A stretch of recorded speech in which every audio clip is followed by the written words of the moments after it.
La llamada llegó un martes de marzo, a las 2:30 de la tarde. Yo estaba en el patio regando los jitomates cuando el teléfono sonó con esa insistencia que solo las malas noticias tienen. Del otro lado de la línea, una voz femenina, educada pero tensa. Señor Carlos Alberto, habla de la gerencia del Banco Azteca, sucursal Centro. ¿Podría venir aquí urgentemente? Es sobre un movimiento en su cuenta que, necesita su presencia inmediata. Mi corazón se aceleró. A los 67 años, después de 4 décadas trabajando como técnico en refrigeración, yo sabía que las llamadas de banco raramente traían buenas noticias, principalmente cuando usaban ese tono cauteloso. ¿Qué pasó? ¿Algún problema con mi pensión? La gerente dudó antes de responder. Señor Carlos, su hijo Marcos está aquí con nosotros intentando abrir una cuenta conjunta a su nombre. Trajo documentos, pero la firma no coincide con la que tenemos en nuestro sistema. Necesitamos que usted venga a confirmar si autorizó este movimiento. El mundo giró. ¿Marcos? ¿Mi Marcos? ¿El mismo hijo al que le había prestado 15,000 pesos el mes anterior para saldar las deudas de la tarjeta? ¿El mismo que me abrazó llorando diciéndome que era solo una etapa difícil y que jamás olvidaría lo que yo estaba haciendo por él? ¿Está segura que es mi hijo? ¿Marcos Antonio Silva Santos? Sí, señor. Él está aquí con INE, CURP, y dijo que usted había autorizado la apertura de la cuenta conjunta para facilitar las transferencias, pero nuestra política exige la presencia del titular principal cuando hay discrepancias en la firma. Mi mano temblaba sosteniendo el teléfono. 43 años de matrimonio, 2 hijos criados, una vida entera de trabajo honesto, y ahora visto, ya voy para allá. Colgué el teléfono y me senté pesadamente en la banca de madera que yo mismo había construido 5 años atrás, cuando me jubilé. La misma banca donde Marcos se sentaba cuando niño para verme arreglar refrigeradores en el patio. El mismo niño que me seguía por la casa preguntando cómo funcionaban las cosas, que lloraba cuando yo salía a trabajar los fines de semana. La memoria es cruel cuando necesitas que sea gentil. Recordé una mañana de sábado de 1992. Marcos tenía 9 años y me despertó a las 6 de la mañana sacudiendo mi hombro. Papá, papá, la nevera de la vecina se descompuso y está llorando. ¿Puedes ayudar? Yo estaba agotado. Había trabajado hasta las 11 de la noche anterior en 1900. Una emergencia en la plaza comercial. Pero cuando vi esos ojos preocupados de mi hijo, me levanté, tomé la caja de herramientas y fui a ayudar a doña María. Cuando crezca, quiero ser como usted, papá. Quiero ayudar a las personas. ¿Cómo un hombre llega a los 67 años para descubrir que su propio hijo está intentando robarse su pensión?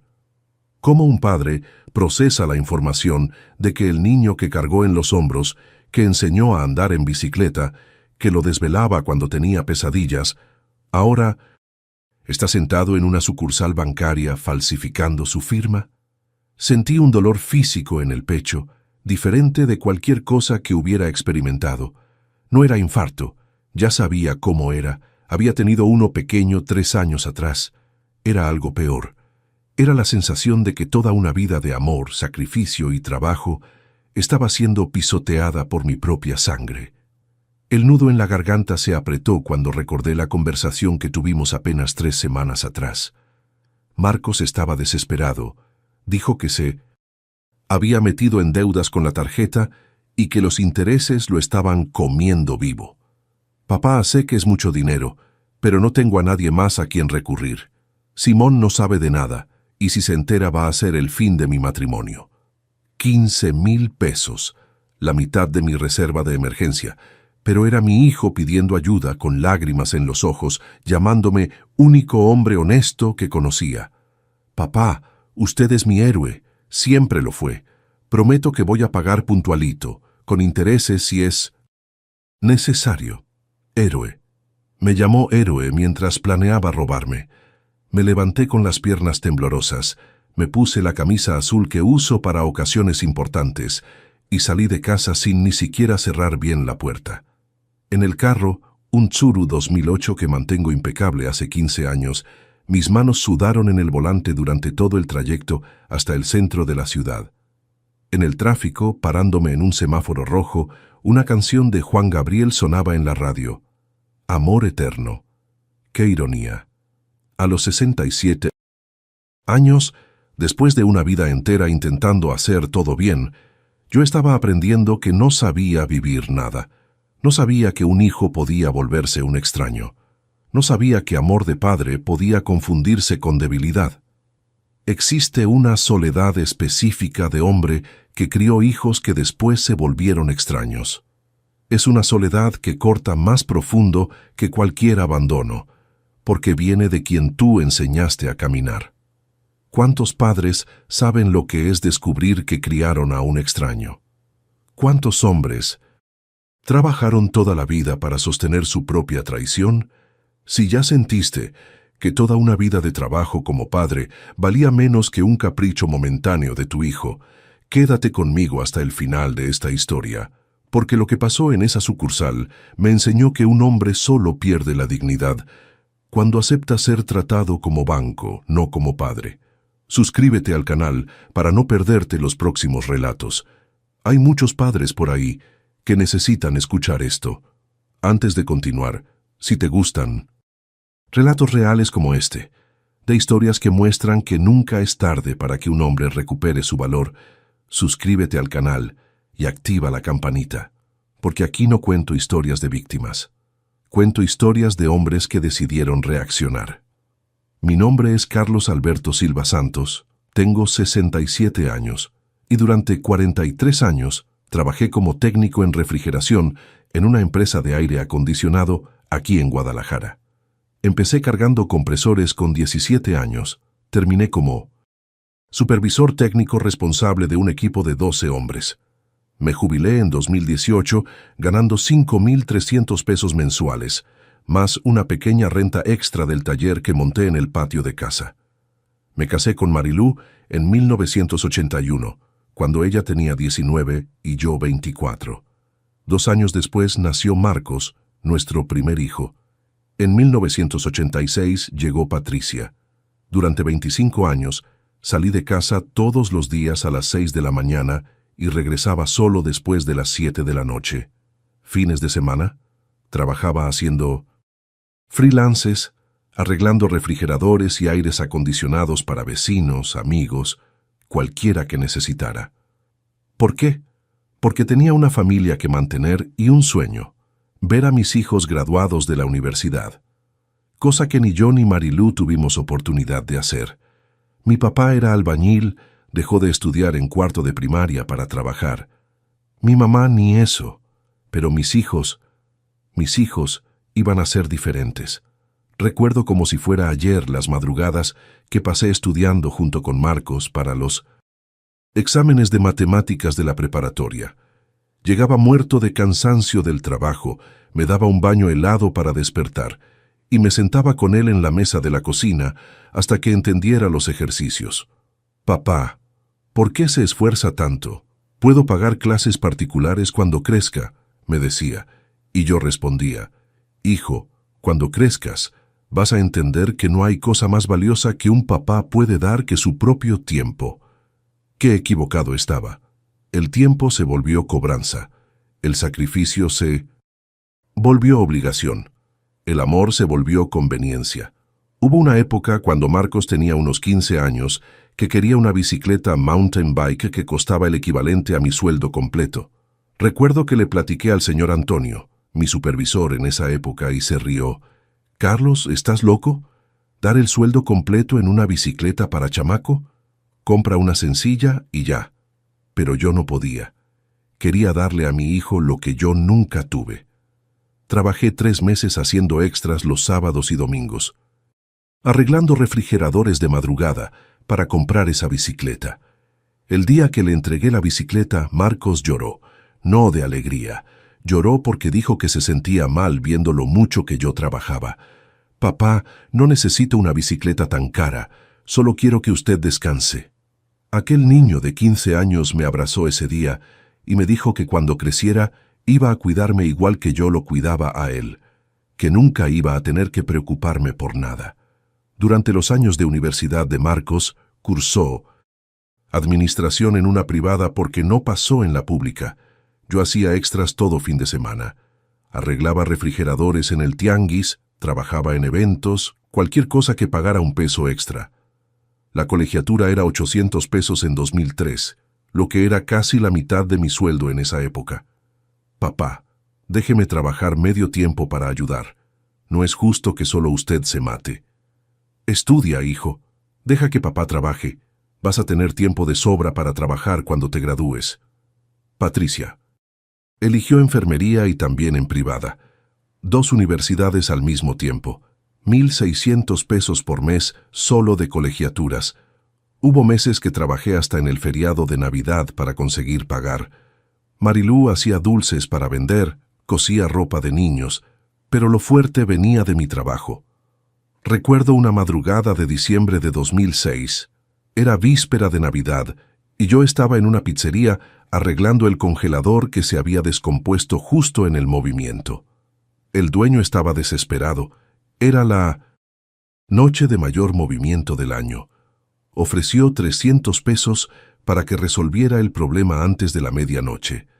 300 pesos en 2006 era mucho dinero. Era la colegiatura de Patricia del mes siguiente. Pasé la madrugada completa desarmando ese congelador en la cocina caliente de la pizzería, mientras mi familia estaba en casa esperando para abrir los regalos. Llegué a casa a las 5 de la mañana de Navidad, sucio, cansado, oliendo a soldadura y grasa. Marilú me estaba esperando, despierta en la sala con Marcos y Patricia dormidos en el sofá. ¿Lo lograste? Sí, y conseguí la colegiatura de Patricia para enero. Ella lloró. No de tristeza, de orgullo. Nuestros hijos no tienen idea del papá que tienen. Cuando se graduaron, Marcos en 2007, Patricia en 2009, lloré como niño en la graduación de los dos. No de tristeza, de orgullo, de misión cumplida. Un técnico en refrigeración había puesto 2 hijos en la universidad. Marcos consiguió trabajo en una empresa de logística luego después de graduarse. Sueldo de 4,000 pesos, seguro médico. Tenía todo para salir bien. Patricia fue a trabajar en el hospital municipal ganando 3,500. Los dos salieron de casa, se casaron, siguieron sus vidas. ¿Y yo? Me jubilé en 2018 feliz de la vida. Había cumplido mi papel. Compré unos equipos y monté un pequeño taller en el patio de casa. Nada grande, solo para no quedarme parado y tener una renta extra de 1,500 pesos por mes. Los primeros años de jubilación fueron los mejores de mi vida. Los hijos venían a almorzar los domingos, traían a los nietos. Marcos tenía 2 niños, Juan y Pedro, de 10 y 8 años, y Patricia tenía a Ana, de 12. La casa se llenaba de vida, risas, desorden. Yo me sentía realizado. Había cumplido mi papel de padre, de proveedor, de hombre. Mis hijos eran graduados, empleados, tenían sus casas, sus carros. No necesitaban más de papá para nada, excepto amor y compañía. ¡Qué ilusión! Pero en 2022, las cosas empezaron a cambiar. Y como siempre pasa en la vida, el cambio empezó despacio, casi imperceptible. Primero fue una llamada de Marcos un jueves de marzo. «Papá, estoy pasando por unas dificultades. ¿Me puedes prestar 2,000 pesos? Es solo hasta que reciba unas comisiones que están atrasadas en la empresa». Claro que le presté. Era mi hijo, y 2,000 pesos yo tenía en la cuenta. Pagó puntualito al mes siguiente, exactamente como prometió. 2 semanas después fue Patricia. «Papá, necesito 3,000 para una cirugía de Juan.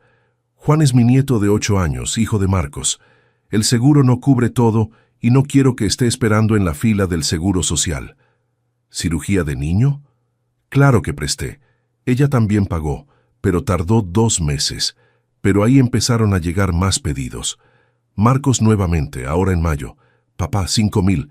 El carro se descompuso y lo necesito para trabajar. Sin carro pierdo el empleo». No pagó en la fecha acordada. Cuando le cobré educadamente, dijo que iba a atrasarse unos 15 días porque las comisiones estaban retrasadas. Se volvieron 2 meses. Cuando finalmente pagó, fue con cara fea, como si yo estuviera siendo molesto por cobrar. Patricia en julio. Papá, 4,000. Ana quiere tomar un curso de inglés particular y es una oportunidad única. La maestra dio descuento al contado.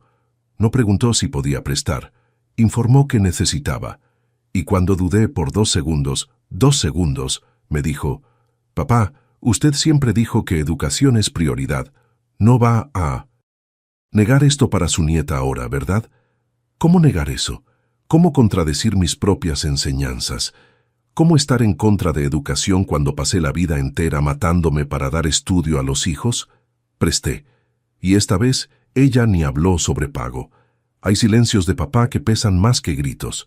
Y yo empecé a quedarme en silencio durante los almuerzos de domingo.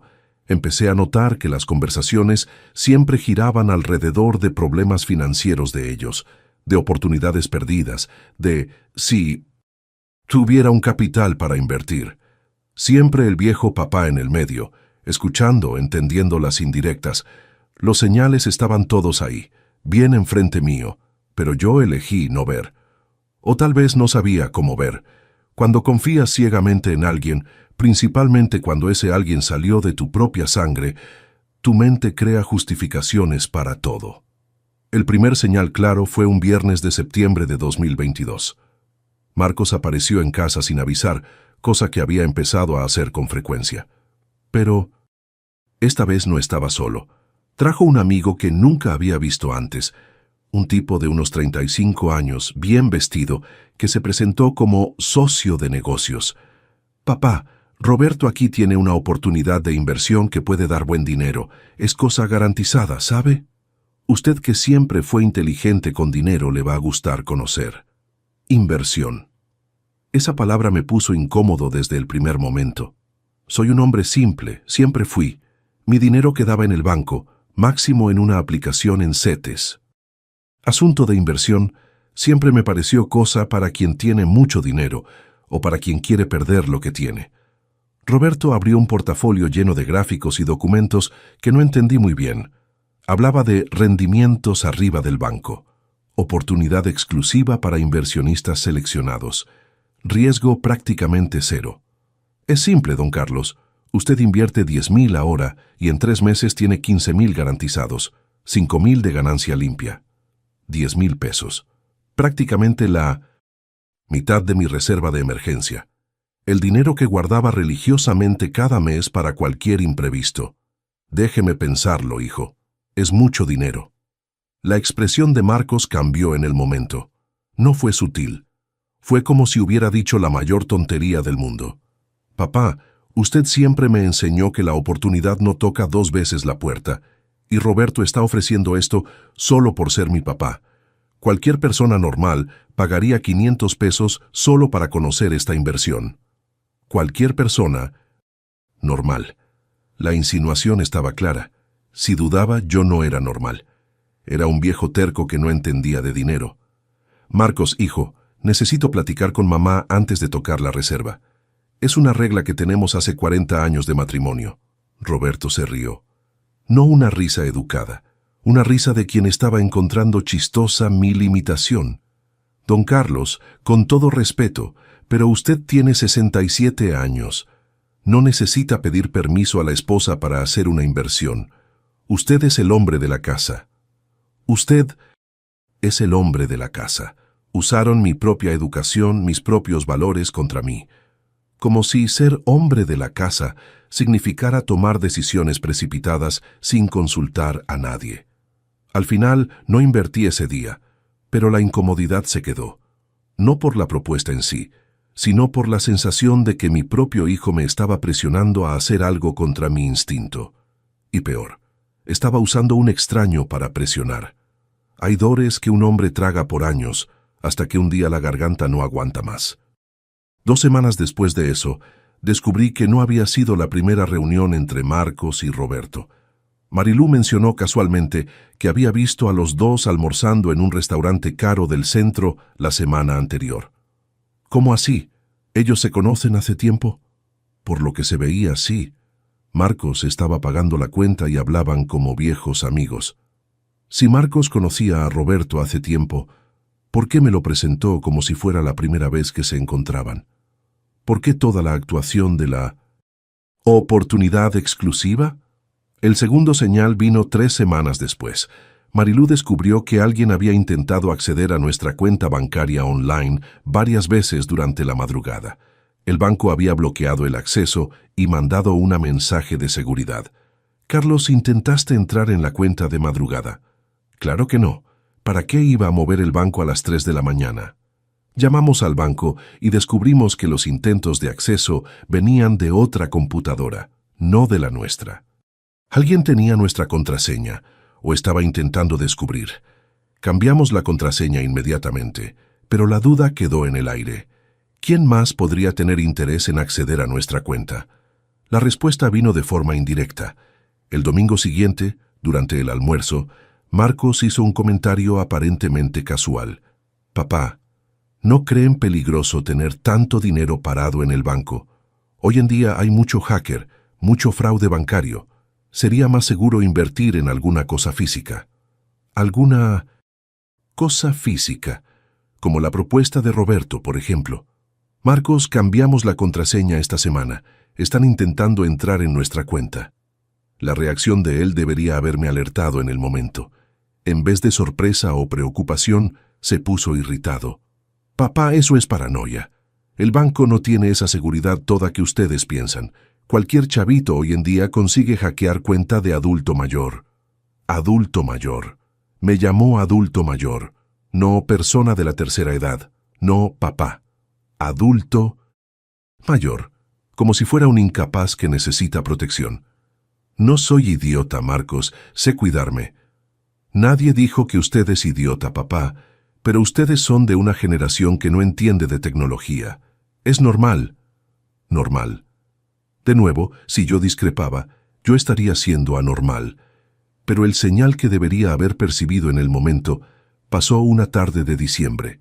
Era sábado, y yo estaba en el taller del patio, arreglando una nevera de la vecina cuando escuché voces en la terraza. Marcos estaba ahí, pero no solo. Estaba con Simón, mi nuera. No conseguí escuchar todo, pero capté algunas frases que me helaron la espina. «Él tiene mucho más dinero de lo que deja transparentar. Cuenta de ahorros y todavía esa aplicación en el banco. Si lo hacemos bien, no se va a dar cuenta». Dejé de trabajar y presté atención, pero bajaron la voz. Cuando salí del taller para saludarlos, estaban hablando del tiempo, de los niños, asuntos normales. Pero esas frases quedaron martillando en mi cabeza durante días. ¿Qué significaba si lo hacemos bien? ¿Hacer qué bien? Intenté convencerme de que había entendido mal, que estaban hablando de otra cosa. Pero en el fondo, muy en el fondo, yo sabía que había escuchado exactamente lo que pensaba que había escuchado. El tercer señal fue más directo. Marcos empezó a hacer preguntas específicas sobre mi situación financiera. No preguntas casuales de hijo preocupado, preguntas técnicas, detalladas. «Papá, ¿usted tiene cuántas cuentas en el Pino 900 banco? Papá, además de la jubilación, ¿usted tiene alguna reserva? ¿Tipo guardó dinero en alguna inversión durante los años que trabajó? Papá, esa historia que usted siempre cuenta de haber comprado un terreno hace unos años, ¿todavía lo tiene?» «Sí, yo tenía un terreno en una ciudad de la región metropolitana. Lo compré en 2010 por 15,000 pesos cuando todavía estaba trabajando. Hoy valía unos 80,000. Era mi plan B en caso de que algún día necesitara dinero para alguna emergencia médica». «¿Por qué tanta curiosidad, hijo?» «Nada de más, papá. Es que hoy en día uno tiene que pensar en el futuro. Usted ya pensó en hacer un testamento, organizar las cosas». Testamento. Yo estaba con 67 años, salud buena, disposición para trabajar, y mi hijo estaba hablando de testamento. «Marcos, no tengo prisa de morirme». «No es eso, papá, es prevención. Pasa cada cosa hoy en día. Accidente, enfermedad. Es mejor dejar todo organizado».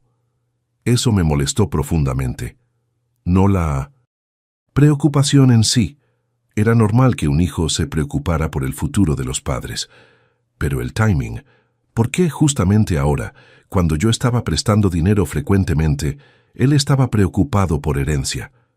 El cuarto señal fue en víspera de Navidad de 2022. Los hijos organizaron la cena en casa de Patricia, como siempre hacían. Pero durante la noche noté que Marcos y Patricia cuchicheaban mucho entre ellos.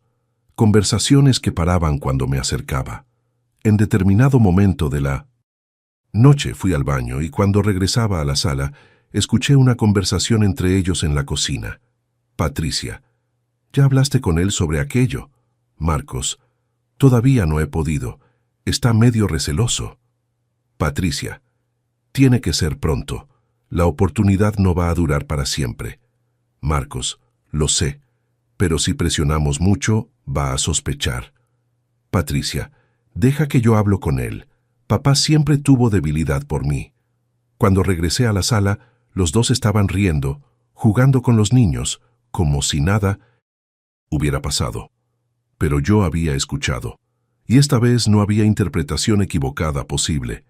Ellos estaban tramando alguna cosa conmigo, alguna cosa que involucraba convencerme de alguna cosa, y Patricia iba a usar el hecho de ser hija para manipularme. Cuando un padre es traído por su propia sangre, la cicatriz atraviesa generaciones. Enero de 2023 marcó el inicio de lo que solo conseguí entender meses después: la explotación sistemática. No fue algo agresivo o descarado, fue sutil, gradual, como una llave goteando que solo percibes cuando la cuenta del agua viene muy alta. Empezó con Patricia apareciendo en casa un jueves de mañana, cosa rara. Ella siempre trabajaba en ese horario, pero dijo que había cambiado el turno para conversar sobre una cosa importante conmigo. «Papá, ¿se acuerda de ese curso de inglés de Ana que mencioné?» Claro que me acordaba. Los 4,000 pesos que yo había prestado en julio y que ella nunca más tocó el asunto de pago. Entonces, papá, surgió una oportunidad aún mejor. Ana fue seleccionada para un intercambio en Estados Unidos. 6 meses, todo pagado, solo necesita la cuota de inscripción. Mi corazón se disparó. Intercambio a Estados Unidos, mi nieta de 12 años. ¿Cuánto es la cuota, hija? 8,000 pesos. Sé que es mucho dinero, pero papá, piense en la oportunidad. Ana va a volver con inglés fluido, va a tener una experiencia que pocos mexicanos tienen a su edad. 8,000 pesos, más que una jubilación completa, más de lo que yo se ganaba en el taller en 2 años. Patricia, no sé si puedo. Ya presté bastante cosa este año. La expresión de ella cambió en el momento. No fue gradual, fue como apretar un interruptor. Papá, ¿habla en serio? Es la educación de su nieta, es su futuro. Lo sé, hija, pero 8,000 pesos. Papá, usted tiene dinero. Todo el mundo sabe que usted siempre fue ahorrador, siempre guardó dinero. No es como si estuviera pasando necesidad. Todo el mundo sabe. ¿Quién era todo el mundo? Y desde cuándo mi situación financiera era asunto de familia. No es cuestión de tener o no tener, Patricia, es cuestión de planeación. Necesito pensar. ¿Pensar? Papá, es Ana, es su nieta. Usted siempre dijo que daría todo por los nietos. Tenía razón, yo siempre dije eso. Y ella estaba usando mis propias palabras contra mí. Déjeme platicar con su mamá, ver las cuentas. No hay tiempo, papá. La inscripción vence mañana. Es ahora o nunca. Mañana, siempre mañana, siempre presión de plazo, siempre la imposibilidad de analizar con calma. Al final presté los 8,000 pesos. ¿Cómo podía negar una oportunidad así para mi nieta? 2 semanas después, descubrí por casualidad, en una conversación con la mamá de una compañerita de Ana, que no existía intercambio ninguno. Ana estaba frecuentando normalmente la escuela, como siempre. Cuando enfrenté a Patricia sobre eso, la respuesta de ella me persigue hasta hoy. Papá, usted entendió mal. No era intercambio ahora. Era una preinscripción para cuando cumpla 15 años. Estoy invirtiendo en su futuro. Mentira, mentira descarada. Y lo peor, dicha con la mayor naturalidad del mundo, como si yo fuera idiota de no haber entendido bien. Mentira. Mentira descarada. Y lo peor, dicha con la mayor naturalidad del mundo, como si yo fuera idiota de no haber entendido bien. 3 semanas después, fue el turno de Marcos. Apareció en casa un domingo de tarde con una propuesta que, en la época, me pareció hasta sensata. Papá, ya pensó en mejorar. Ese taller del patio, tipo hacer algo más profesional. El taller estaba funcionando bien. Yo ganaba entre 1,000 y 1,500 pesos por mes arreglando electrodomésticos de los vecinos. Nada grande, pero era una renta extra buena para quien estaba jubilado. ¿Mejorar cómo, hijo? Equipos nuevos, herramientas profesionales. Podría ampliar el negocio, atender más clientes, ganar más dinero. Tenía sentido, en teoría, pero yo estaba cómodo con el tamaño actual del taller. No quería presión, no quería mucho compromiso. No sé si quiero aumentar mucho el negocio, Marcos. Estoy a gusto como está. Papá, con todo respeto, pero usted está siendo conformista. A su edad, debería estar pensando en maximizar los ingresos, no en quedarse en la zona de confort. A su edad. De nuevo la edad siendo usada como argumento. O era demasiado viejo para tomar decisiones financieras, o era demasiado joven para conformarme. Dependía de lo que convenía en el momento. ¿Cuánto costaría esa mejora? 15,000 pesos. Ya investigué todo. Soldadora profesional, mesa nueva, herramientas de precisión. Con ese equipo usted triplicaría los ingresos. 15,000 pesos. Exactamente el valor que yo le había prestado para saldar las deudas de la tarjeta. ¿Y de dónde saco 15,000? De usted mismo, papá. Usted tiene dinero guardado y vea, es una inversión. No es gasto, es inversión que va a dar retorno. De nuevo la presión. De nuevo la insinuación de que yo tenía más dinero de lo que admitía. Marcos, no tengo 15,000 sobrando. Sí tiene, papá. Si no tiene en la cuenta corriente, tiene en el ahorro. Si no tiene en el ahorro, tiene el terreno que puede usar como garantía de préstamo. ¿Cómo sabía del terreno con tantos detalles? Yo había mencionado una vez meses atrás que tenía un terreno. No había dado detalles sobre valor o ubicación. ¿Anduviste investigando mi vida financiera, Marcos? Claro que no, papá. Pero es obvio que usted tiene reservas. Hombre que trabajó 40 años, que siempre fue ahorrador. No se queda solo con dinero de la jubilación. No conseguí discutir con la lógica de él. Era verdad. Yo tenía reservas. Tenía el banco de ahorro. Tenía una aplicación en CETES. Tenía el terreno. Pero eran mis reservas de seguridad. Mi colchón para emergencias médicas, para imprevistos. Al final acepté la inversión en el taller. No por los 15,000 completos. Conseguí regatear a 10,000. Pero aún así, fue más dinero saliendo de la reserva de emergencia. El taller mejoró. Mejoró. Conseguí equipos mejores, atraje más clientes, pero los ingresos no triplicaron como Marcos había prometido. Aumentaron un poco, pero nada dramático. Lo que realmente cambió fue la dinámica. Ahora, con equipo más caro, me sentía presionado a trabajar más. No podía más elegir solo los trabajos que quería hacer. Tenía que aceptar todo para amortizar la inversión. Pero el verdadero golpe vino en abril, en una conversación aparentemente casual durante un almuerzo de domingo. Marcos y Patricia empezaron a hablar sobre un amigo de ellos que había ayudado al papá a organizar mejor las finanzas. ¿Saben lo que hizo? Juntó todas las cuentas del papá en una sola, facilitó todo el movimiento financiero. Ahora el viejito no necesita preocuparse por nada. Es verdad, completó Patricia, y puso al hijo como cotitular de todo. Así, si pasa alguna cosa, no hay burocracia. Cotitular. La conversación era dirigida hacia mí, pero disfrazada como si fuera sobre otras personas. «Papá, ¿ya pensó en eso? Sería mucho más práctico si nosotros tuviéramos acceso a sus cuentas, no para mover», hizo cuestión de subrayar, sino para ayudar a administrar. Administrar. Como si fuera incapaz de administrar mi propia vida financiera. No veo necesidad, hijo. Administro bien mis cuentas hace 50 años. Claro que administra, papá, pero piense, si pasa alguna cosa, un accidente, una enfermedad, ¿cómo vamos a ayudarlos si no tenemos acceso a nada? Si pasa alguna cosa, ellos Siempre partían del presupuesto de que algo malo iba a pasarme, como si estuviera al borde del precipicio. Si pasa alguna cosa seria, ustedes van a tener poder notarial. No necesita acceso anticipado. Papá, poder notarial es burocracia y demora. En una emergencia necesitamos tener acceso inmediato. La presión estaba clara.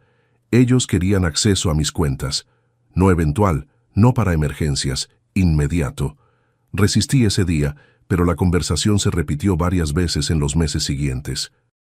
Siempre disfrazada, siempre por preocupación, siempre para facilitar. En mayo descubrí que Marcos había ido al banco solo para intentar informarse sobre los procedimientos para cuenta conjunta. El gerente me llamó porque le pareció extraño que un hijo preguntara sobre la cuenta del papá sin el papá presente. Señor Carlos, su hijo estuvo aquí preguntando sobre cuenta conjunta. Dijo que usted lo había mandado a informarse, pero nuestra política es siempre confirmar esas cosas directamente. Con el titular, Marcos había mentido al gerente. Dijo que yo lo había mandado a informarse. Cuando lo enfrenté sobre eso, negó completamente. No fui a preguntar sobre cuenta conjunta, papá. Fui a resolver un problema mío y aproveché para preguntar sobre unas inversiones para usted. El gerente debe haber entendido mal. Mentira, y mentira descarada. Pero dicha con tanta convicción que por un momento llegué a dudar de la versión del gerente. Existe una soledad específica que hombres de mi edad enfrentan cuando empiezan a ser cuestionados sobre su capacidad. Es una soledad que corta profundo porque viene acompañada de la sensación de que estás perdiendo relevancia en el mundo. Durante toda mi vida, yo fui el hombre que resolvía los problemas, el marido que sostenía la casa, el papá que tomaba las decisiones importantes, el técnico que sabía arreglar cualquier cosa. De repente, a los 67 años, estaba siendo tratado como alguien que necesitaba ayuda para administrar su propio dinero. Y lo peor, por mis propios hijos. Hay noches que uno se acuesta en la cama y se queda mirando el techo pensando dónde se equivocó. Pasé mayo y junio de 2023 teniendo muchas de esas noches, cuestionando si estaba siendo demasiado paranoico, si estaba interpretando mal las intenciones de mis hijos. Tal vez ellos estuvieran genuinamente preocupados por mí. Tal vez estuviera siendo demasiado terco. Tal vez debería aceptar la ayuda que estaban ofreciendo. Pero en el fondo, muy en el fondo, yo sabía que alguna cosa estaba mal, muy mal. El mismo hombre que cargó al hijo en los hombros un día se ve sin suelo para pisar. El momento exacto de claridad llegó un lunes de julio, a las 9:43 de la mañana. No fue gradual, no fue una conclusión que llegó despacio. Fue como encender una lámpara en un cuarto oscuro. Yo estaba en el taller arreglando una lavadora cuando sonó el teléfono. Era Marcos, y estaba visiblemente nervioso. «Papá, necesito hablar con usted urgente. ¿Puedo pasar?» «¿Ahora?» «Claro, hijo. ¿Pasó algo?» «Es mejor que platiquemos en persona». 20 minutos después, Marcos llegó a casa acompañado de Simón. Los dos estaban serios, tensos, como quien viene a dar una mala noticia. «Papá, siéntese que necesitamos platicar sobre una cosa seria». Me senté en el sillón de la sala y ellos se acomodaron en el sofá. Marcos respiró profundo antes de empezar. «Papá, ¿se acuerda de Roberto? Ese amigo mío que vino aquí a hablar de inversión. ¿Cómo podría olvidar? El hombre que intentó convencerme de invertir 10,000 pesos en una propuesta sospechosa. Me acuerdo. Entonces, papá, Roberto desapareció, con el dinero de varias personas. Mi sangre se heló. ¿Cómo así desapareció? Papá, era estafa. La inversión era estafa. Aplicó una estafa y se fugó con el dinero de todo el mundo. Me quedé algunos segundos en silencio, procesando la información. Después hice la pregunta obvia. ¿Tú invertiste dinero con él? Marcos bajó la cabeza. Invertí, papá. Mucho dinero. ¿Cuánto? 25,000 pesos. 25,000 pesos, el equivalente a 5 jubilaciones, más dinero del que yo ganaba en el taller en 2 años. ¿De dónde sacaste 25,000 pesos? Papá, ese es el problema. No tenía ese dinero. Lo pedí prestado. ¿Prestado a quién? Simón intervino. Con agiotistas, don Carlos. Marcos se metió con agiotistas. La palabra agiotista me pegó como un puñetazo en el estómago. Durante 40 años de trabajo siempre tuve una regla. Nunca meterme. Con agiotista. Era cuestión de principio, de supervivencia. Marcos, por el amor de Dios, ¿cómo hiciste una cosa así? Papá, pensé que era garantizado. Roberto mostró documentos, contratos. Parecía todo oficial. ¿Y ahora? ¿Qué están pidiendo? Marcos empezó a llorar. No un llanto forzado, un llanto real, desesperado. Quieren el dinero en 15 días o me van a quebrar las piernas. Literalmente, papá. No es solo amenaza.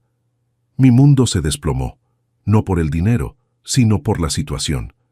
Mi hijo estaba en peligro real. Agiotista no juega, no es película. Realmente quiebran piernas. Realmente lastiman familia. ¿Cuánto están pidiendo ahora? Con los intereses, 40,000 pesos. 40,000 pesos. Yo no tenía 40,000 pesos disponibles en la cuenta. Tenía unos 15,000 en el banco de ahorro, unos 10,000 en CETES y el terreno que valía unos 80,000. Papá, Marcos continuó sollozando. Sé que es mucho dinero. Sé que usted no tiene esa cantidad en efectivo. Pero el terreno que usted tiene... Ahí estaba, la verdadera razón de la visita. El terreno. ¿Quieres que venda el terreno? Papá, no quiero que usted venda nada, pero ellos aceptan el terreno como garantía. Usted no necesita vender ahora, solo usar como garantía, y yo voy trabajando para pagar. Garantía. Una palabra bonita para decir que si él no pagaba, yo perdería el terreno. Marcos, ese terreno es mi reserva de emergencia. Es lo que tengo para cualquier problema grave de salud. Papá, esto aquí es un problema grave. Me van a matar. Simón reforzó. Don Carlos ya fueron a mi casa buscando a Marcos. Tocaron la puerta preguntando por él. Tengo miedo. Miedo. Terror real. Mi hijo estaba amenazado de muerte y mi nuera estaba aterrorizada. ¿Cómo un padre niega ayuda en una situación así? Déjame pensar. Necesito ver cómo resolver esto. Papá, no hay tiempo para pensar. Dieron 15 días. Hoy ya es el 5.º día. 10 días. Plazo apretado, como siempre. Sin tiempo para analizar, para pensar. En alternativas. Está bien, Marcos. Voy a ver qué puedo hacer. Se fueron y me quedé solo en la sala, sintiendo el peso de 67 años en la espalda. 40,000 pesos. El terreno que me llevó 8 años para pagar. Mi seguridad, mi tranquilidad, siendo usada para salvar a mi hijo de una tontería que él mismo hizo. Pero era mi hijo, y agiotista no es juego. Pasé el resto del día llamando al banco, a inmobiliarias, intentando entender cómo funcionaba el proceso de usar el terreno como garantía. Era complicado, había burocracia, pero era posible. El martes de mañana llamé a Marcos. Hijo, conseguí una solución. Puedo usar el terreno como garantía de un préstamo en el banco. Va a demorar unos 5 días para que salga el dinero. Papá, usted es un héroe. Sabía que podía contar con usted. Héroe. De nuevo la palabra héroe. Como la primera vez, cuando me pidió 15,000 pesos. Marcos, pero hay una condición. Quiero que firmes un documento comprometiéndote a pagar ese préstamo. No puedo. Perder mi terreno. Claro, papá, obvio. Voy a firmar cualquier documento que usted quiera. El miércoles fuimos juntos al banco para dar entrada al préstamo. El gerente, señor Antonio, un hombre con experiencia que me conocía hace años, me llamó para una conversación reservada. Don Carlos, ¿puedo decir una cosa como amigo? Puede sí. Esta historia de agiotista, ¿usted está seguro que es verdad? La pregunta me tomó desprevenido. ¿Cómo así? Don Carlos, trabajo en el banco hace 30 años. Ya vi mucha estafa, mucha historia inventada para conseguir dinero de papá. Esa historia ahí está medio rara. Rara como. Primero, 40,000 pesos de agiotista es mucho dinero. Agiotista no presta esa cantidad para empleado común. Segundo, no dan 15 días de plazo para 40,000. Tercero, si fuera verdad, su hijo no estaría aquí calmadamente haciendo préstamo. Estaría escondido o ya habría recibido golpes. Las palabras del señor Antonio me pegaron como un rayo. Yo estaba tan enfocado en salvar a mi hijo que no había cuestionado la lógica de la historia. ¿Qué piensa usted que está pasando? Pienso que su hijo inventó esa historia para conseguir el dinero del terreno. Y pienso que no es la primera vez. ¿No es la primera vez? El préstamo de 15,000 para saldar la tarjeta. Los 8,000 de Patricia para el intercambio inexistente. Los 10,000 para mejorar el taller. Don Carlos, ¿quiere un consejo? Vaya a casa, piense con calma y platique con su esposa antes de tomar esa decisión. Si es verdad, lo resolvemos mañana. Si no es, salí del banco con la cabeza dando vueltas. Durante 43 años de matrimonio, siempre que tenía una duda importante, platicaba con Marilú. Ella tenía una intuición que yo admiraba, una capacidad de ver cosas que yo no conseguía ver. Llegué a casa y le conté toda la historia. La deuda con agiotista, la amenaza, el plazo de 15 días, la propuesta de usar el terreno como garantía. Marilú me escuchó en silencio hasta el final. Después dijo una frase que cambió todo. Carlos, ¿te acuerdas cuando Marcos era niño e inventaba historias para no ir a la escuela? Me acordaba. Marcos siempre fue creativo con excusas. Fingía que estaba enfermo, inventaba que había olvidado el material, creaba situaciones dramáticas para conseguir lo que quería. Me acuerdo. Pues sí. Él siempre lloraba de verdad cuando contaba las mentiras. Siempre parecía genuinamente desesperado. Y tú siempre le creías porque no podías imaginar que un niño inventaría una cosa de esas. Marilú, ¿crees que está mintiendo sobre el agiotista? Carlos, piensa conmigo. ¿De dónde un hombre que gana 4,000 pesos al mes saca 25,000 para invertir? Y si realmente le debiera a un agiotista, ¿crees que estaría aquí en casa, calmadamente, haciendo préstamo en el banco? La lógica era incontestable. Si Marcos realmente debiera 40,000 pesos a un agiotista, estaría desesperado, escondido, aterrorizado. No estaría tranquilamente organizando un préstamo con plazo de 5 días. Pero, ¿y si es verdad, Marilú? ¿Y si realmente está en peligro? Carlos, si es verdad, lo resolvemos. Pero antes de entregar el terreno, vamos al menos a asegurarnos de que la historia es real. Marilú tenía razón. Necesitaba verificar. El jueves de mañana, en vez de volver al banco, hice algo que nunca había hecho en la vida. Decidí investigar a mi propio hijo. Empecé llamando a la empresa donde Marcos trabajaba. Me identifiqué como papá y dije que necesitaba hablar con él urgentemente. Don Carlos, Marcos salió ayer para resolver unos problemas personales. Dijo que vuelve el lunes. Problemas personales. Si estaba con agiotista pisándole los talones, ¿por qué tenía permiso para resolver problemas personales? Después llamé a Simón. Simón, soy yo, don Carlos. ¿Cómo están? Muy tensos con esta situación. Ah, don Carlos, estamos bien, ¿no? Intentando resolver las cosas. ¿Bien? ¿Estaban bien? Mujer con miedo de agiotista no dice que está bien. Simón, ¿esos hombres volvieron a tu casa? ¿Qué hombres, don Carlos? Los agiotistas. Los que dijeron que fueron a buscar a Marcos. Silencio del otro lado de la línea. Un silencio demasiado largo. Ah, sí, no volvieron más. Había olvidado su propia historia. En ese momento, parado en la cocina de mi casa, sosteniendo el teléfono, tuve el momento de claridad más doloroso de mi vida. Mi hijo estaba mintiendo. No había agiotista. No había deuda de 40,000 pesos.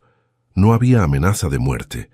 Había apenas un hombre de 40 años intentando usar el amor del papá para conseguir dinero. Y ese hombre era mi hijo. Existe una soledad específica de homem que criou filhos que depois viráram extraños. Es una soledad que corta más profundo que cualquier abandono, porque viene de quien tú enseñaste a caminar. El jueves por la noche, después de descubrir la verdad sobre la farsa del agiotista, no conseguí dormir. Pasé la madrugada completa sentado en la terraza, mirando el cielo e intentando entender cómo había llegado a ese punto. No era enojo lo que sentía, era algo más profundo, más doloroso. Era la sensación de haber sido traicionado por quien más amaba en el mundo. Y peor, descubrir que la traición no era reciente. Venía pasando hace meses, tal vez años. El viernes de mañana tomé una decisión. En vez de llamar a Marcos para cancelar el préstamo, decidí hacer una prueba. Quería ver hasta dónde iba con la mentira. Lo llamé a las 9. Marcos, conseguí acelerar el préstamo. El dinero va a estar disponible el lunes de mañana. Papá, usted es increíble. Sabía que podía contar con usted. Pero hay una cosa, hijo. El gerente del banco quiere platicar contigo sobre los detalles del pago. Necesita entender mejor la situación para estructurar el préstamo de la mejor forma. Mentira mía. Quería ver cómo Marcos reaccionaría a la posibilidad de tener que contar la historia a un tercero. ¿Platicar conmigo? ¿Sobre qué? Sobre la deuda con... Agiotista. Dijo que necesita entender mejor la situación por si pasa algo. Es protocolo del banco. Silencio. Un silencio demasiado largo. Papá, no sé si sea buena idea involucrar al banco en esta historia. Pueden tener miedo y cancelar el préstamo. Marcos, si la situación es real van a entender. El banco ya vio de todo. Es que... Papá, pidieron secreto. Los agiotistas dijeron que si hablaba con mucha gente sobre la deuda, iban a empeorar la situación. Más mentiras. Los agiotistas quieren dinero, no secreto. Si fuera real, no les importaría quién supiera mientras recibieran. Está bien, Marcos. Entonces vamos a hacer así. Vienes aquí el domingo para almorzar y arreglamos los detalles. Perfecto, papá. Hasta el domingo. Colgué el teléfono y me quedé mirándolo por algunos minutos. 40 años. Mi hijo tenía 40 años y estaba mintiendo al papá como un niño. Durante el fin de semana, decidí hacer algo que nunca había hecho. Investigar más profundamente la vida de mis hijos. No para perjudicarlos, sino para entender qué estaba realmente pasando. Empecé por Patricia. Llamé a la escuela de Ana y me identifiqué como abuelo. Me gustaría saber sobre el intercambio para el que Ana fue seleccionada. Como abuelo, quiero contribuir financieramente. ¿Intercambio? Señor, creo que hay un error. No tenemos ningún programa de intercambio para estudiantes de la edad de Ana. Confirmado. Patricia había mentido sobre el intercambio. Los 8,000 pesos que presté fueron para otra cosa. Después llamé a un conocido que trabaja en la misma empresa que Marcos. No hablé sobre la situación, solo pregunté cómo andaban las cosas por ahí. Ah, don Carlos, Marcos está bien. Hasta compró un carro nuevo el mes pasado. Un Civic nuevo. Bonito de más. ¿Carro nuevo? ¿Civic nuevo? ¿Un carro que cuesta por lo menos 80,000 pesos? ¿De dónde un hombre que le debía a un agiotista sacaba dinero para comprar carro nuevo? La respuesta estaba clara. De los préstamos que pedía al papá. El domingo llegó y por primera vez en años estaba ansioso para el almuerzo en familia. No de expectativa buena, de tensión. Sabía que iba a enfrentar a mis hijos y no tenía idea de cómo sería la reacción de ellos. Marcos llegó puntualmente al mediodía, solo. Dijo que Simón tenía dolor de cabeza y no vendría. ¿Y entonces, papá? ¿Cómo está el préstamo? Todo está bien, hijo, pero antes de que arreglemos los detalles, quiero mostrarte una cosa. Saqué un papel de la gaveta de la sala. Era una impresión del sitio de la agencia donde Marcos había comprado el carro. Marcos, ¿puedes explicarme esto? Le mostré la foto del Civic que estaba anunciado como vendido recientemente con la fecha de la semana anterior. El color se fue de su cara, literalmente. En 2 segundos se puso blanco como papel. Papá, ¿dónde consiguió esto? No importa dónde conseguí. Importa que compraste un carro de 80,000 pesos en la misma semana que me pediste préstamo para salvar tu vida de mí no me sientes agiotistas. Marcos se quedó en silencio por unos 30 segundos. Después intentó una última mentira. Papá, el carro fue financiado. No usé el dinero del agiotista para comprar el carro. Marcos, para financiar un carro de 80,000 necesitas comprobar ingresos compatibles. Tus ingresos no son compatibles. Papá, yo... Marcos, para. Deja de mentir. El silencio que siguió fue el más pesado de mi vida. Era el silencio de un hijo siendo cachado en una mentira por un papá que siempre confió en él ciegamente. No existe agiotista, ¿verdad, Marcos? Bajó la cabeza. No, papá. ¿No existe deuda de 40,000 pesos? No. ¿Y Roberto? ¿Existe? Existe, pero no aplicó ninguna estafa. Es vendedor de carros. Fue él quien me vendió el Civic. La verdad estaba saliendo. Finalmente, después de meses de mentiras, la verdad. Marcos, cuéntame la verdad. ¿Para qué querías los 40,000 pesos? Para saldar el financiamiento del carro. Y para tener una reserva. Papá, usted no entiende. Hoy en día un hombre necesita tener buen carro, necesita mostrar estatus. Usted es de otra generación. Estatus. Quería robar mi terreno para pagar estatus. Marcos, inventaste una historia de muerte, me hiciste pasar desesperación, casi me haces perder mi terreno por causa de estatus. Papá, usted tiene dinero, tiene terreno, tiene banco de ahorro, tiene jubilación buena. Usted no necesita todo ese dinero. Yo soy joven, tengo familia que mantener, tengo necesidades. Ahí estaba, la verdad cruda. En la cabeza de mi hijo yo no necesitaba mi propio dinero. Él tenía más derecho a mis recursos que yo mismo. Marcos, ese dinero es mi seguridad. Es lo que tengo para emergencias médicas, para problemas graves. Papá, usted tiene seguro médico. Y si necesita algo más, nosotros resolvemos. Nosotros resolvemos. Como si mi vida financiera fuera responsabilidad de nosotros, no mía. En ese momento, Marilú apareció en la sala. Había escuchado toda la conversación desde la cocina. Marcos, dijo con una voz que nunca había escuchado antes, ¿tienes noción de lo que le hiciste a tu papá? Mamá, no hice nada de más, solo pedí un préstamo. Mentiste, Marcos.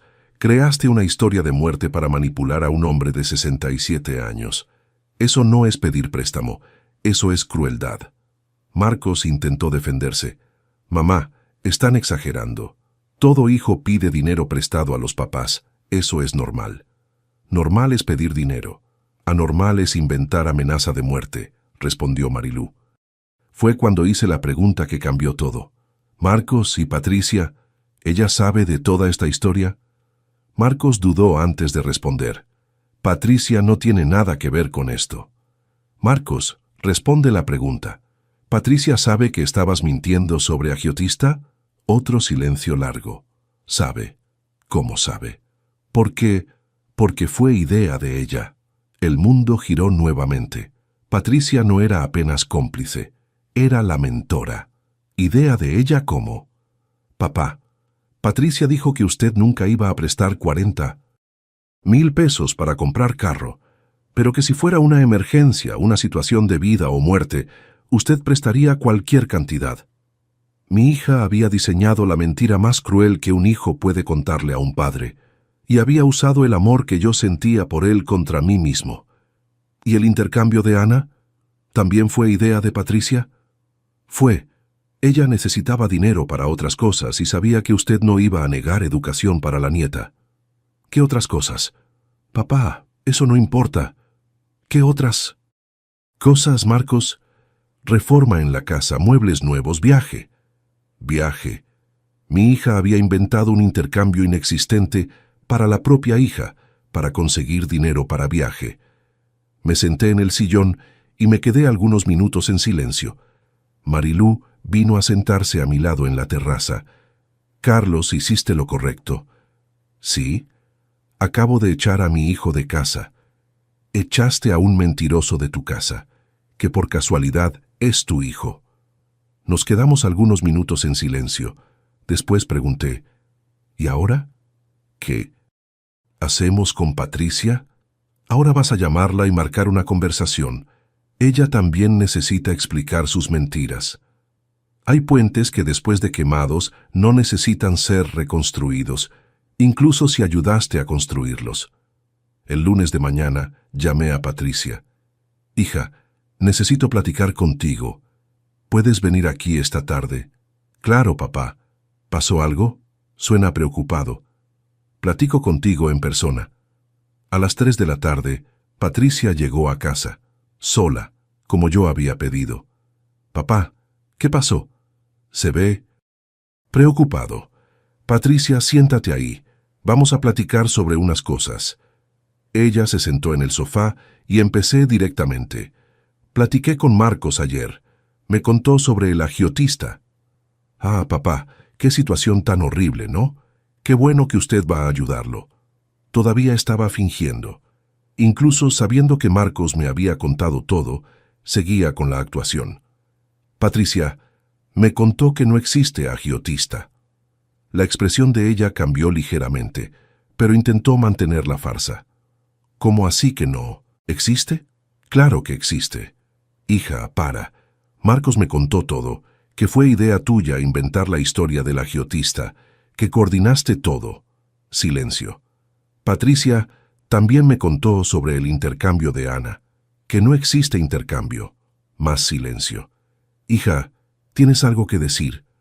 Patricia se quedó algunos segundos mirando sus propias manos.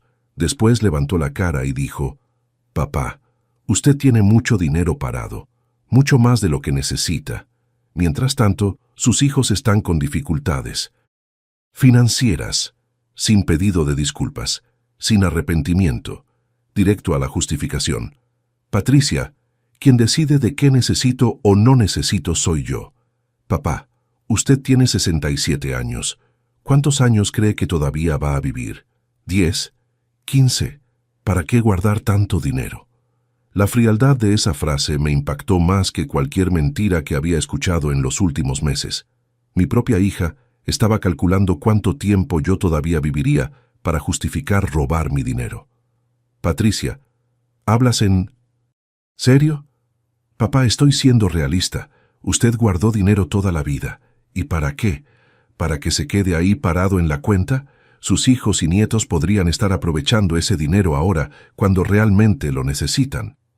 ¿Y quién dijo que mis hijos están necesitando? Ustedes dos tienen empleo, tienen casa, tienen carro. Papá, usted no entiende las necesidades de nuestra generación. Hoy en día las cosas son más caras, la competencia es mayor. Necesitamos mantener un nivel. Nivel. La misma palabra que Marcos había usado. ¿Qué nivel, Patricia? Papá, Ana estudia en una escuela privada cara. Necesita material específico, ropa específica, viajes con la clase. No puedo dejar que mi hija pase vergüenza frente a los compañeros. ¿Y para eso inventaste una historia de intercambio? Papá, si decía la verdad, usted iba a pensar que era capricho. Iba a decir que en su época era diferente, que niños no necesitan eso. Tenía razón. Realmente pensaría que era capricho, porque era capricho. Patricia, cuéntame una cosa. ¿Ustedes dos se juntaron para explotarme o fue casualidad?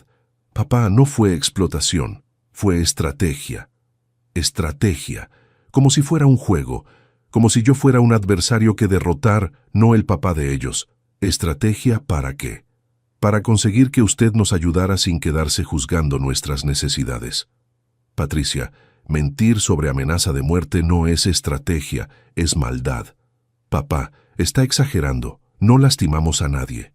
No lastimó a nadie. Realmente creía que no había hecho nada de más. Patricia, ¿tienes noción de que pasé noches sin dormir preocupado por la situación de Marcos? ¿Que estaba listo a perder mi terreno para salvar su vida? Papá, pero al final todo salió bien. Usted no perdió nada. Al final todo salió bien, como si el sufrimiento emocional que me causaron no tuviera importancia.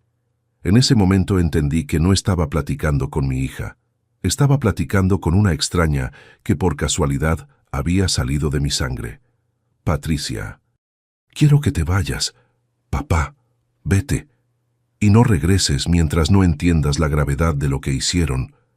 Papá, está siendo radical. Son sus hijos. No puede simplemente cortar relación con nosotros. Sí puedo, y lo estoy haciendo. Patricia intentó argumentar algunos minutos más, pero no cedí. Por primera vez en la vida, fui firme con mis hijos. Firme y definitivo. Cuando se fue, me sentí vacío. No aliviado, vacío.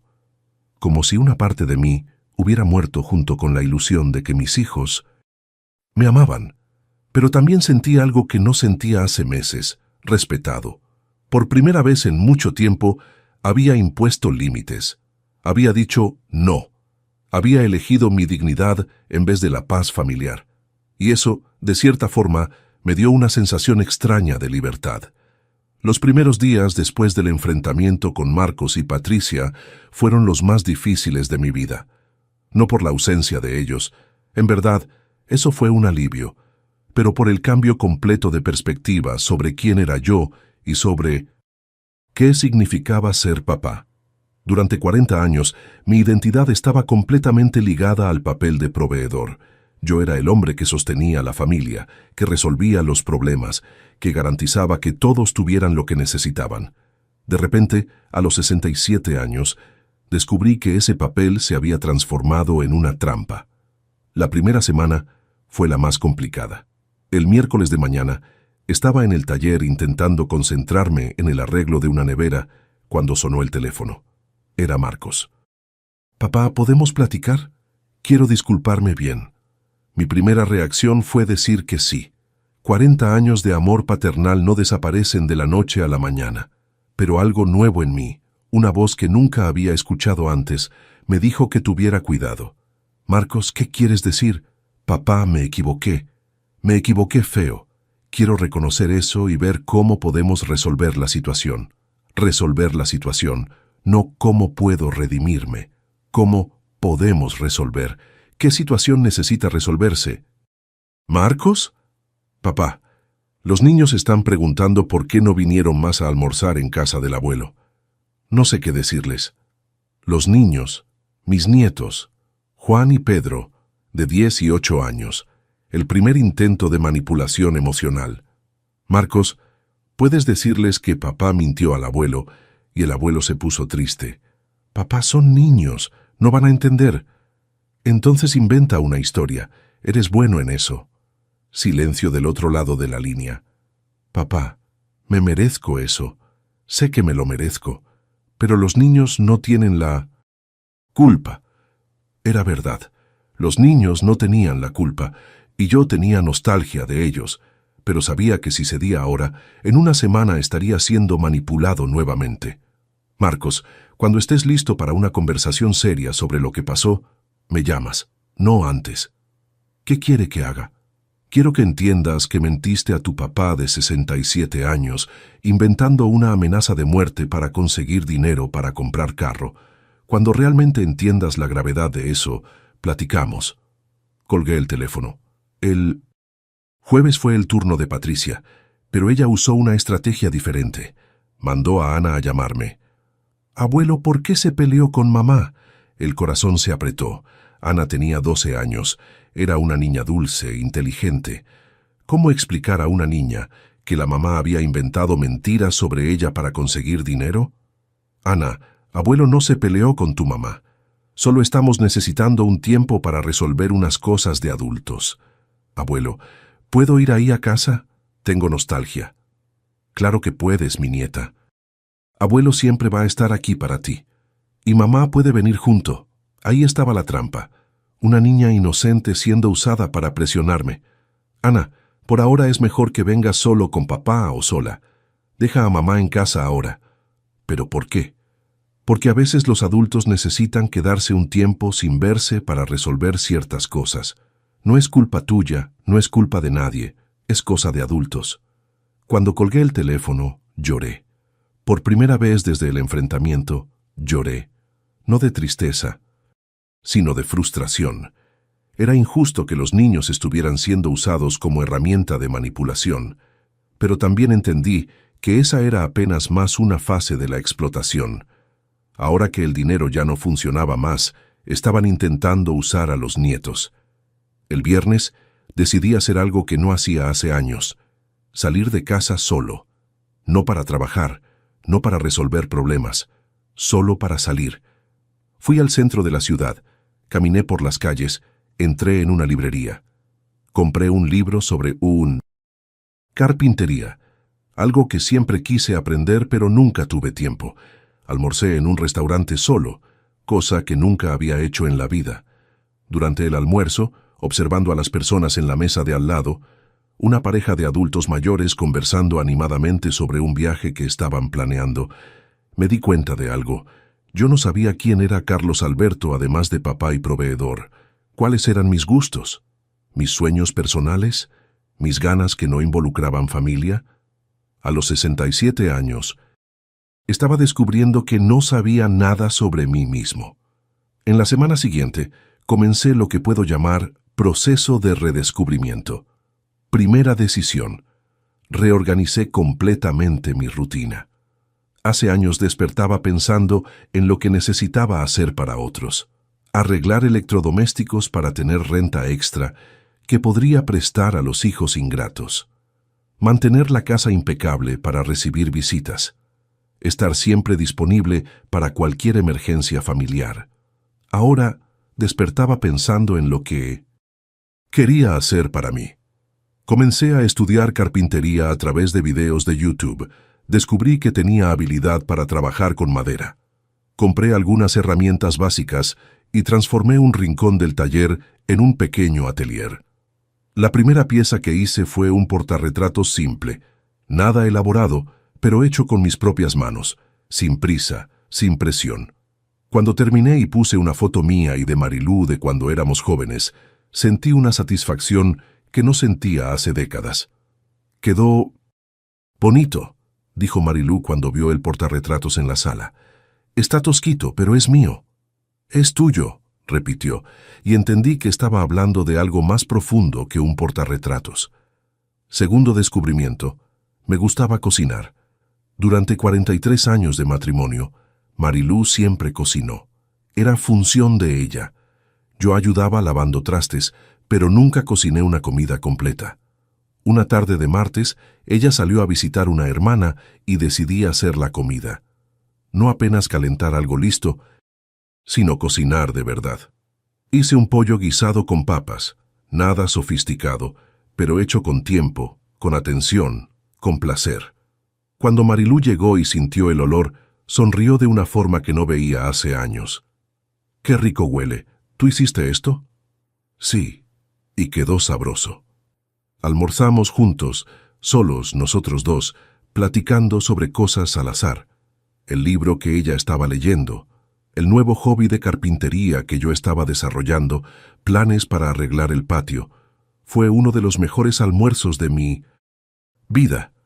Simple, sin drama, sin nadie pidiendo dinero prestado o inventando historias. Tercer descubrimiento: había perdido el contacto con amigos durante los años de enfoque total en la familia.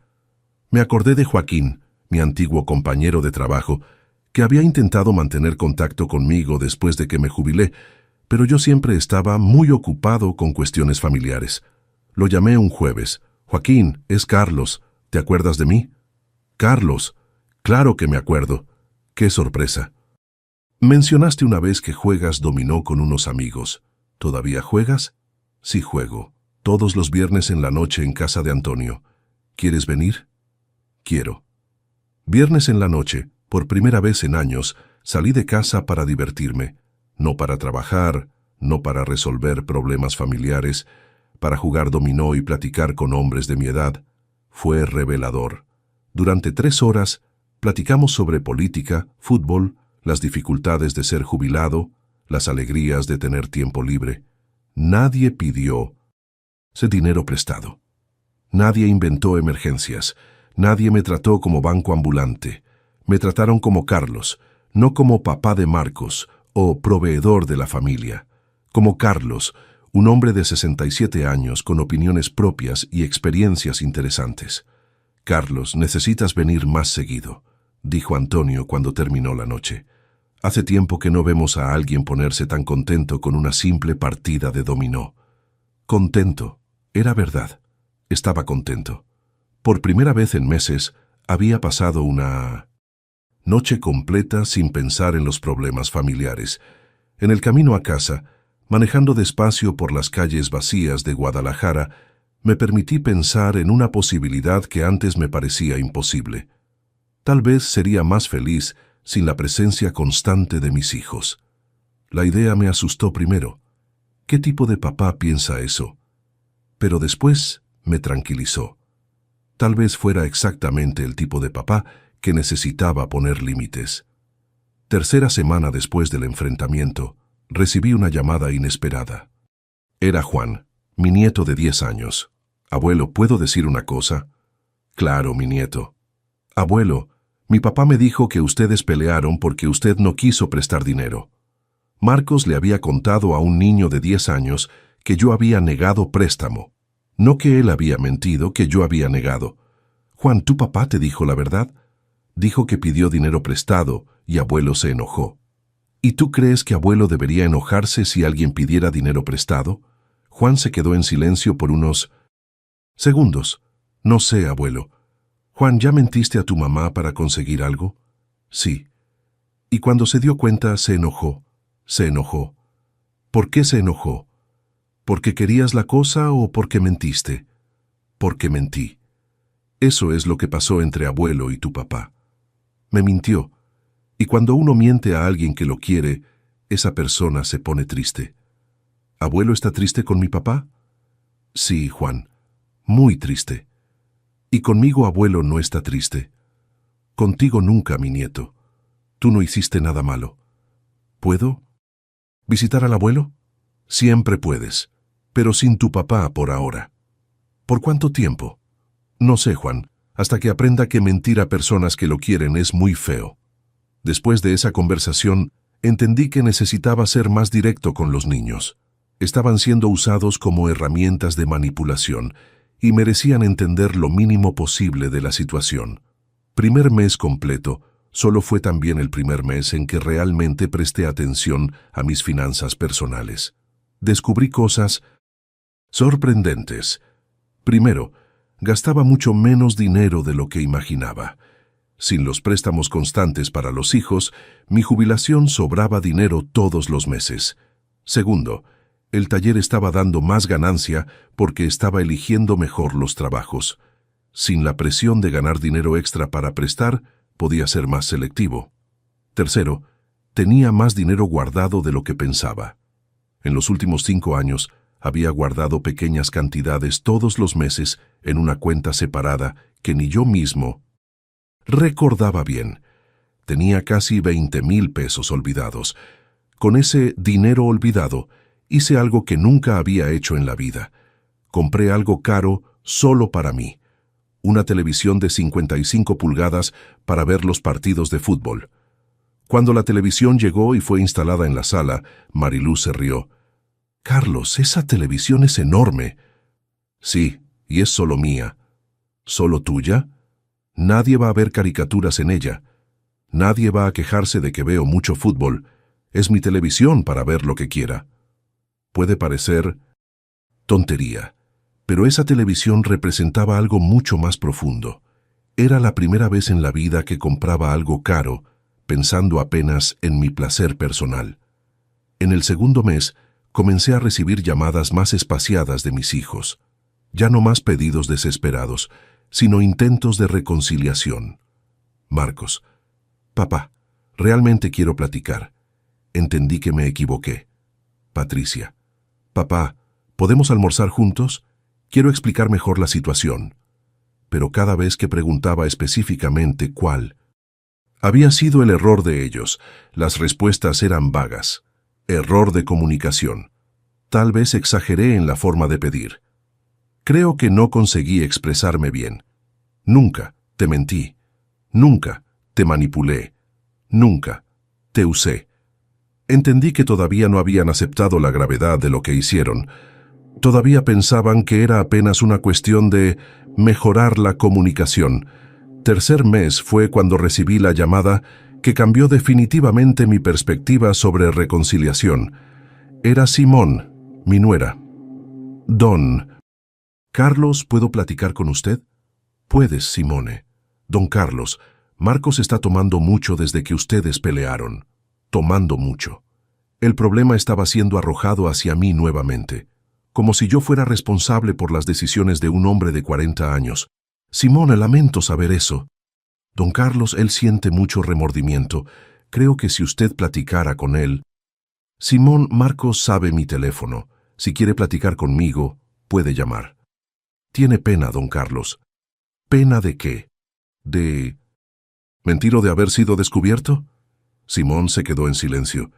Simón, ¿sabías de la historia del agiotista? Sabía. ¿Y te pareció correcto?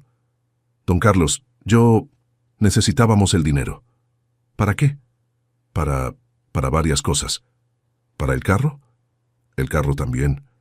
Simón, ¿te pareció correcto que tu marido inventara una amenaza de muerte para conseguir dinero del papá para comprar carro? Cuando usted lo dice así, suena muy feo. Es muy feo. Don Carlos, pero en el fondo usted no... perdió nada. Y Marcos iba a pagar de vuelta. En el fondo yo no perdí nada. La misma lógica de Patricia, como si el sufrimiento emocional no tuviera valor. Simón, perdí la confianza en mi hijo. ¿Eso no vale nada? Vale, pero... No hay pero, Simón. Mi hijo me mintió de forma cruel y tú fuiste cómplice. Los dos necesitan entender eso antes de cualquier conversación sobre reconciliación. Cuando colgué el teléfono, entendí que la reconciliación que ellos querían no era real. Querían volver al status quo anterior, donde ellos podían pedir dinero y yo prestaba sin cuestionar. Ninguno de ellos quería realmente cambiar la dinámica. Querían apenas que yo perdonara y olvidara para que todo volviera a lo normal. Pero ya no quería más lo normal. Lo normal era yo siendo explotado y aceptando eso en nombre del amor familiar. Algunas pontes después de quemados no necesitan ser reconstruidos, incluso si ayudaste a construirlos. Hoy, 6 meses después de aquella llamada del banco, despierto todos los días con una sensación que no tenía hace décadas: tranquilidad. No es felicidad plena. Todavía siento falta de mis nietos. Todavía duele saber que mis hijos eligieron verme como fuente de dinero en vez de papá. Pero es una tranquilidad profunda de quien finalmente paró de cargar peso que no era suyo para cargar. Mi rutina cambió completamente. Despierto a las 7 de la mañana, desayuno con calma leyendo el periódico, después voy al taller a trabajar en lo que quiero trabajar, no en lo que necesito trabajar para conseguir dinero extra para prestar a hijos ingratos. 2 mañanas por semana las dedico a la carpintería. Ya hice un librero para la sala, una banca para la terraza y estoy trabajando en una mesita de centro. Descubrí que tengo talento para esto y, más importante, que siento placer en esto. Los viernes juego dominó con Joaquín y los amigos. Sábados de mañana voy al mercado con Marilú, algo que no hacía hace años porque siempre estaba ocupado con algún problema. Familiar. Domingos en la tarde veo fútbol en mi televisión gigante, comiendo palomitas que yo mismo hago. Puede parecer vida simple, tal vez hasta monótona para quien la ve de afuera, pero para mí es lujo. Es el lujo de vivir sin drama artificial, sin emergencias inventadas, sin manipulación emocional. La relación con Marilú también cambió para mejor. No que estuviera mal antes, pero hacía años que nuestras conversaciones giraban siempre alrededor de los problemas de los hijos. Marcos está necesitando dinero. Patricia está con dificultades. ¿Cómo podemos ayudar? Ahora platicamos sobre nosotros, sobre los libros que ella está leyendo, sobre los muebles que estoy haciendo, sobre lugares que nos gustaría conocer. Descubrimos que todavía somos una pareja interesante cuando no somos apenas papás preocupados. Sobre mis hijos, recibo noticias esporádicamente. Marcos continúa con el empleo en la empresa de logística. Por lo que supe a través de conocidos, todavía está con el Civic, que compró con el dinero que intentó conseguir mintiendo. Aparentemente su vida siguió normal, sin las consecuencias dramáticas que imaginé al principio. Patricia continúa trabajando en el hospital. Ana continúa en la escuela privada, lo que significa que los 8,000 pesos que fueron supuestamente para el intercambio realmente no hicieron falta para su educación. Ambos intentaron contacto algunas veces en los últimos meses, pero siempre con el mismo enfoque: minimizar lo que hicieron e intentar convencerme de que fue apenas un malentendido. Nunca reconocieron que mintieron deliberadamente, nunca se disculparon por la manipulación emocional, nunca demostraron entendimiento real sobre por qué estaba mal usar amenaza de muerte falsa para conseguir dinero. Mis nietos, felizmente, conseguí mantener relación. Juan me visita algunos sábados, siempre acompañado de alguien que no sea Marcos o Patricia, a veces Simone, a veces la madrina. Ana viene más raramente, pero cuando viene se queda horas platicando conmigo sobre escuela, sobre amigos, sobre los planes para el futuro. Con ellos mantengo la misma relación de abuelo cariñoso que siempre tuve. La diferencia es que ahora no permito que sean usados como herramienta de manipulación. Si alguien intenta usar a los nietos para presionarme, la visita se interrumpe en el momento. Financieramente, mi vida mejoró dramáticamente. Sin los préstamos constantes, conseguí juntar dinero suficiente para hacer reformas en la casa que quería hace años. Cambié el techo, arreglé la cocina, compré muebles nuevos. También comencé a permitirme pequeños lujos: cenas afuera con Marilú, equipos mejores para la carpintería, un viaje a San Miguel de Allende que hicimos el mes pasado y que fue maravilloso.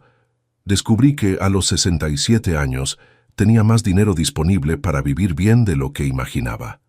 El problema es que estaba gastando todo sosteniendo el nivel de vida de los hijos. Pero el mayor cambio fue emocional. Aprendí a decir no y descubrí que el mundo no se acaba cuando niegas algo a alguien. Aprendí que amor verdadero no es dar todo lo que piden, es dar lo que es correcto dar.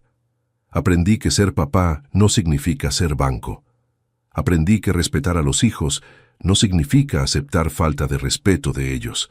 Y aprendí que nunca, nunca es demasiado tarde para que un hombre recupere su dignidad. Hay una frase que leí en un libro sobre relaciones familiares que me marcó mucho. Algunas personas solo te van a respetar cuando pares de aceptar falta de respeto. Era exactamente lo que necesitaba leer. Durante 40 años acepté que mi papel en la familia era resolver todos los problemas financieros. Era un papel que asumí voluntariamente y que por mucho tiempo me dio propósito y satisfacción.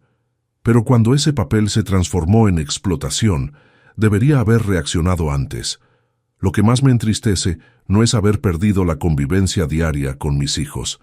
Es haber descubierto que, en la visión de ellos, mi función principal era ser un cajero automático humano. Cuando ese cajero automático empezó a tener contraseñas de seguridad, perdieron el interés. Pero lo que más me enorgullece es haber tenido valor de cambiar a los 67 años. Muchos hombres de mi edad aceptan cualquier cosa de los hijos por miedo a la soledad, por miedo de morir sin la familia cerca. Elegí vivir con dignidad, incluso si eso significaba vivir con menos compañía. ¿Y saben qué? No estoy solitario. Tengo a Marilú, tengo a los amigos del dominó, tengo a los vecinos con quienes platico, tengo a los clientes del taller que se volvieron amigos. Tengo una vida social más rica ahora de la que tenía cuando mis hijos frecuentaban la casa todos los domingos. La diferencia es que ahora todas mis relaciones están basadas en respeto mutuo e interés genuino, no en obligación familiar o conveniencia financiera. Si pudiera dar un consejo a otros papás que están pasando por la misma situación sería: no tengan miedo de poner límites, no tengan miedo de decir no. Y principalmente, no tengan miedo de exigir respeto. Hijo que solo busca a papá cuando necesita dinero no es hijo, es parásito. Hijo que miente para conseguir dinero no es hijo, es estafador. Y papá que acepta eso indefinidamente no está siendo cariñoso. Está siendo cómplice de su propia explotación. Amor verdadero entre papás e hijos incluye límites, incluye respeto, incluye honestidad. Cualquier relación que no tenga esos elementos no es amor, es dependencia, disfuncional. Hoy sé quién soy además de papá. Soy Carlos, un hombre de 67 años que trabajó honestamente toda la vida, que construyó una familia, que tiene hobbies interesantes, que tiene amigos, que todavía tiene sueños por realizar. No soy apenas papá de Marcos y Patricia. Soy Carlos Alberto Silva Santos, un hombre completo que merece respeto y que no va más a aceptar menos que eso. Y si mis hijos un día deciden que quieren conocerme como Carlos, y no apenas como fuente de dinero, saben dónde encontrarme. Pero hasta entonces, estoy muy bien viviendo mi propia vida, porque descubrí algo fundamental a los 67 años. Nunca perdiste la dignidad cuando fueron otros quienes la despreciaron. Solo pierdes la dignidad cuando aceptas ser despreciado. Si mi historia como papá tocó tu corazón, quiero saber desde dónde estás viendo. Escribe aquí en los comentarios tu ciudad, tu estado o hasta tu país. Déjame saber que este mensaje llegó hasta ti. Y si conoces a algún papá que está aceptando menos de lo que merece, comparte este video, porque hay muchos hombres que necesitan entender que valorarse no es egoísmo, es necesidad. Si este relato te hizo reflexionar, deja un comentario contando desde dónde estás viendo. Escribe también lo que sentiste escuchando esta historia. Cuéntame, ¿ya necesitaste imponer límites con tus hijos? Y si esta historia te hizo pensar, deja tu like y suscríbete al canal para continuar acompañando historias reales de hombres que eligieron su dignidad. Porque aquí no contamos historia de víctima, contamos historia de renacer. Un abrazo desde Guadalajara. Y recuerda, construiste mucho más que una familia, construiste a un hombre que merece respeto. ¿Cuántas veces nosotros, hombres, tragamos falta de respeto en nombre de la paz? ¿Cuántos papás están financiando su propia humillación? Aprendí a los 67 años que un hombre no necesita aceptar migajas de quien recibió un banquete de oportunidades, que ser papá no significa ser explotado, y que nunca, pero nunca, es demasiado tarde para que un hombre se levante.